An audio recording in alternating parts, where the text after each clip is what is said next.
वल्लभ भाई पटेल नाम कहलाता था सरदार। कृषक कार्मिक जनगण से था उसको प्यार अपार। अखिल देश ने उसे रहनुमा किया था स्वीकार। गांधी बापू का शिष्य, सत्य अहिंसा का अवतार, किंतु एक भारत करने को धर लेता हथियार। लौह पुरुष संबोधन था वो लोहे की दीवार। तेज पुंज तुम, शक्ति पीठ तुम, बल का सागर अपरंपार। ऋणी देश का नम्र नमन तुम स्वीकारो सरदार।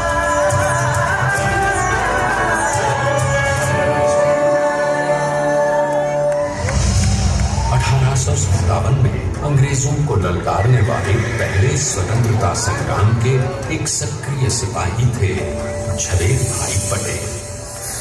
करमसद गांव के इस बहादुर देशभक्त किसान और उनकी पत्नी लाडबाई के 5 बेटों और 1 बेटी में से चौथे पुत्र थे वल्लभ भाई।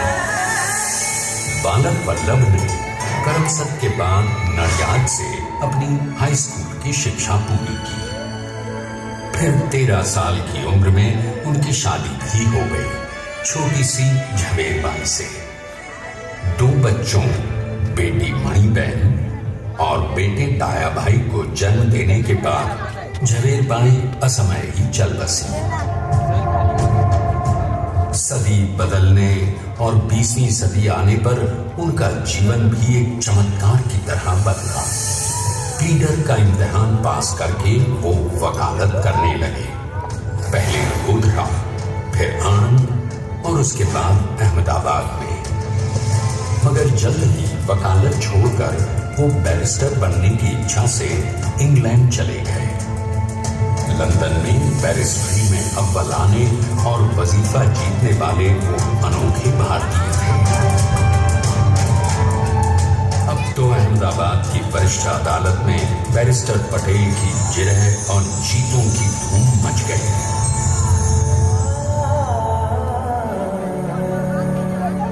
तभी एक युग पुरुष ने वल्लभ भाई के जीवन की धारा ही बदल दी।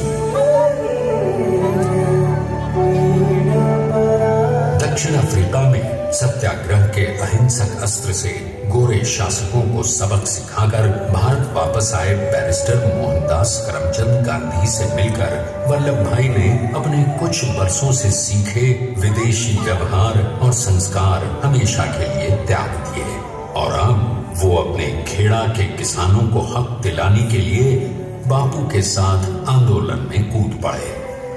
अब उनके पैरों में जूते नहीं, गांवों की धूल थी।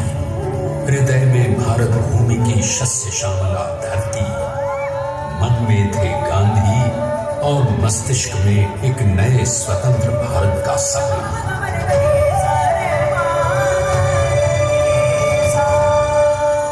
तभी बारडोली के मजबूर मजलूम किसानों की यातना का समाचार उनके पास पहुंचा। तुरंत वल्लभ भाई वहां पहुंचे और यूं शुरू हुआ भारत का सबसे बड़ा और सफल किसान आंदोलन बारडोली। वल्लभ भाई ने बारडोली के 87,000 किसानों को ऐसा अटल अडिग अचल मनोबल दिया कि अंग्रेजी सरकार हिल गई और 1 बरस के बाद उनका लगान माफ कर दिया गया। अब तो पूरे देश में लोग वल्लभ भाई के नाम की कस्में खाने लगे। स्वयं महात्मा गांधी ने कहा, अब वल्लभ भाई मेरे शिष्य या साथी नहीं, सारे देश के सरदार हैं और देश को मिल गया एक अनोखा असरदार सरदार।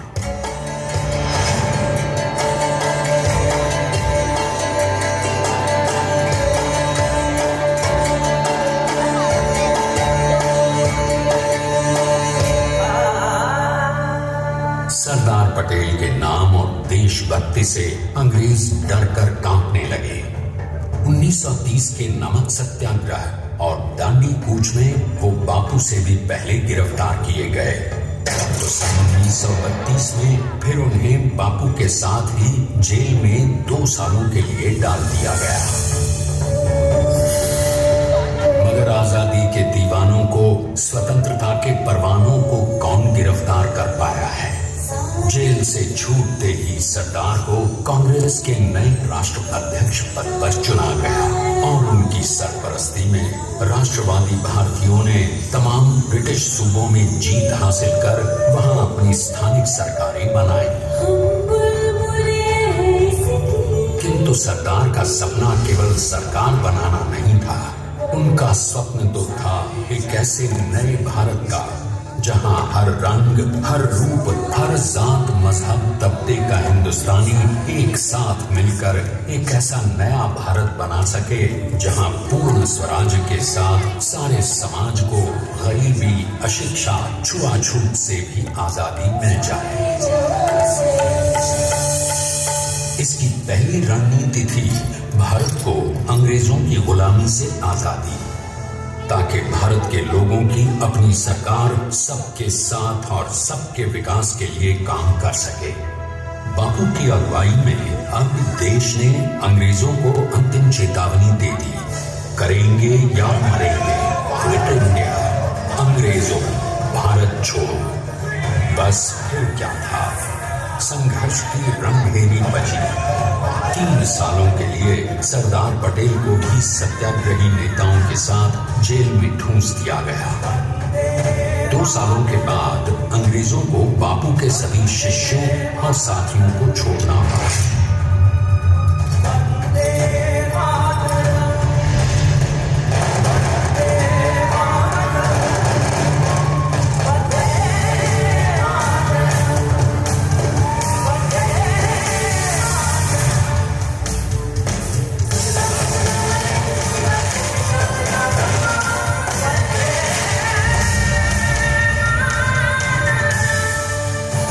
स्वतंत्रता के स्वप्न के सच होने के साथ अब सरदार पर कई एक नई जिम्मेदारियां थीं। आने वाली आजादी की तैयारी और एक नए भारत के लिए नए लोकतांत्रिक संविधान की संरचना। जैसा उनके साथी ने खुद कहा था, सरदार ने ही छेनी हथौड़ी लेकर एक नए भारत को उकेरा है।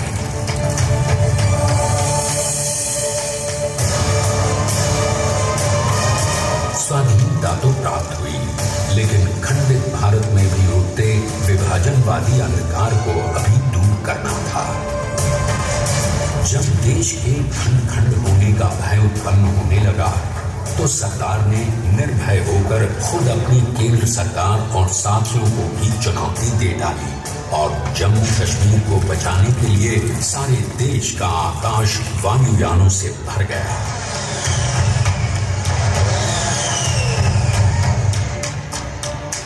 और फिर हैदराबाद और जूनागढ़ के भारत में विलयीकरण को पाकिस्तान से चुनौती मिली। सरदार चाहते थे कि देश की 1 इंच धरती अब और विभाजित नहीं होनी चाहिए। नए भारत को एक करने के लिए समझा बुझाकर, मना कर 565 रियासतों को सरदार ने अपनी सूझबूझ, सदाशयता, संबल से एक नए स्वतंत्र भारत का अभिन्न अंग बना लिया। हमारे इतिहास में अखंड भारत के पुरुषार्थ का ये एक महानतम अध्याय है। जैसा उन्होंने स्वयं कहा था, हमें नए धागों को पुराने ताने बाने में ऐसे पिरोना है कि एक दूसरे में गुंथ जाए और बेहतरीन बनावट वाला एक नया भारत उभर कर सामने आ सके। अंततः अपने वज्र दृढ़ संकल्प से एक नया विराट विशाल एक भारत श्रेष्ठ भारत बनाकर दिखा ही दिया सरदार ने। संसार के सबसे बड़े प्रजातंत्र के शिल्पी को प्रणाम करने के लिए देश ने बनाया है ये समर्थ स्मारक। स्वाधीन भारत को समर्थ भारत में बदलने वाले सरदार पटेल को समर्पित प्रेरणा तीर्थ भी है। प्रधानमंत्री श्री नरेंद्र मोदी के नेतृत्व में बनी विश्व की इस विशालतम प्रतिमा के सामने आकर सारी दुनिया जैसे स्वयं ही नतमस्तक हो जाती है।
विश्व की सबसे विशालकाय प्रतिमा का निर्माण कैसे हुआ।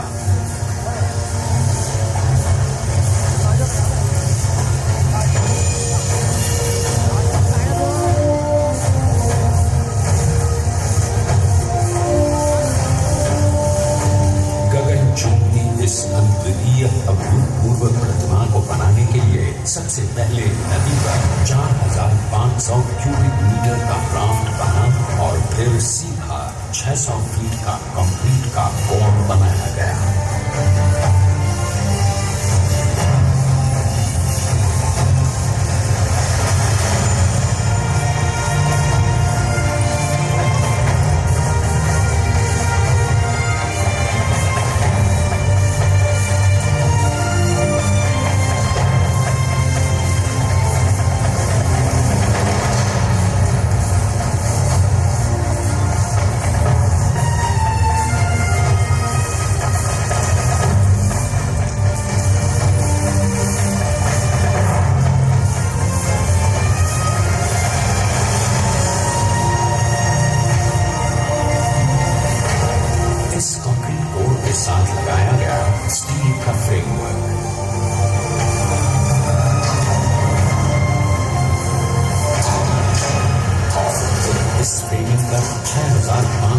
ब्रॉन्ज के पीसेस लगाए गए।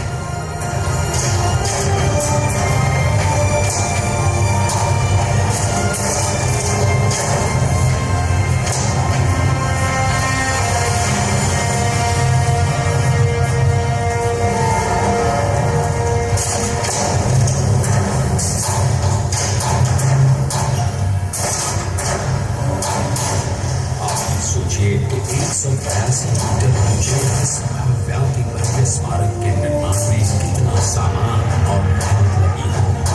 70,000 metric ton cement, 18,500 metric ton reinforcement steel, 6,000 metric ton structural steel और 1,700 मेट्रिक टन ब्रॉन्ज।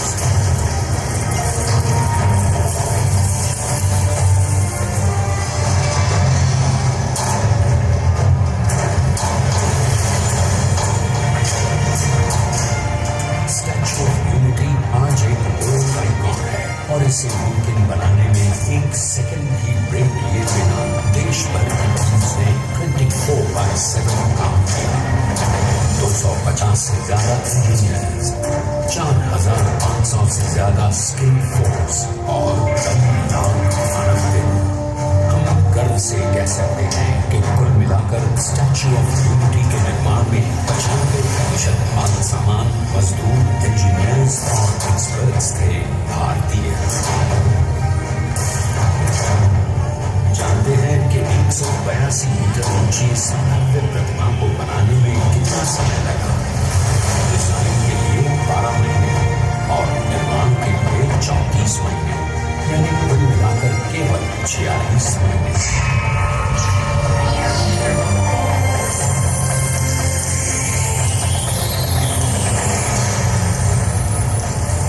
और इसी तरह बनी देश के शिल्पकार की एक अनूठी अद्वितीय विशाल प्रतिमा, जो सिर्फ आज ही नहीं बल्कि आने वाले न जाने कितने सालों तक यूं ही चमचमाती रहेगी।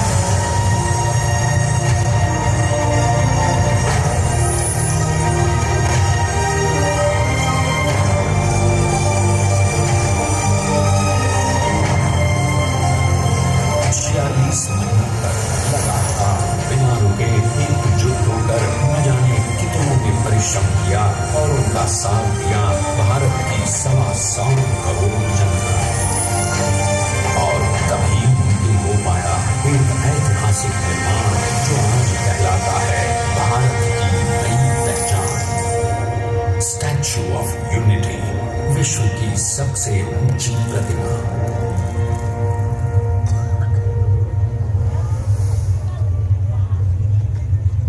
सरदार ने अपनी गंभीरता, शालीनता और दूरदर्शिता से भारत को संगठित करने के असंभव कार्य को संभव कर दिखाया। आइए आज हम सब उन्हीं की महिमा में विश्व के सामने एक उदाहरण रखें, क्योंकि ये ही भारत को श्रेष्ठता के मार्ग पर ले जाएगा। हमारा कर्तव्य ये है कि हमें निश्चय कर लेना चाहिए, हमें हिंदुस्तान में जितने लोग हैं सबको मिल के भाई भाई की तरह के रहना है। स्टैच्यू ऑफ यूनिटी एकता की प्रतिमा और श्रेष्ठता का प्रतिबिंब है।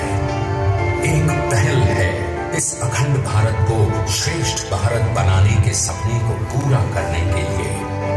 एक पुकार है हम सबको एकजुट होने के लिए। एक आंदोलन है भारत को सबसे आगे ले जाने के लिए, श्रेष्ठ बनाने के लिए। आपके योगदान और विश्वास से ही बनेगा एक भारत श्रेष्ठ भारत। एकता का स्वागत है, एकता का संदेश है कि भाषा अनेक, भाव एक, राज्य अनेक, राष्ट्र एक, पंथ अनेक, लक्ष्य एक, बोली अनेक, स्वर एक, रंग अनेक, तिरंगा एक, समाज अनेक, भारत एक, रिवाज अनेक, संस्कार एक, योजना अनेक, मकसद एक, कार्य अनेक, संकल्प एक, राह अनेक, मंजिल एक, पहनावा अनेक, सीमा एक, चेहरे अनेक, मुस्कान एक। ये एकता का संदेश लेकर के हम चले। और भाइयों बहनों, ये भारत की विशेषता है, विविधता में एकता। यही भारत की विशेषता है।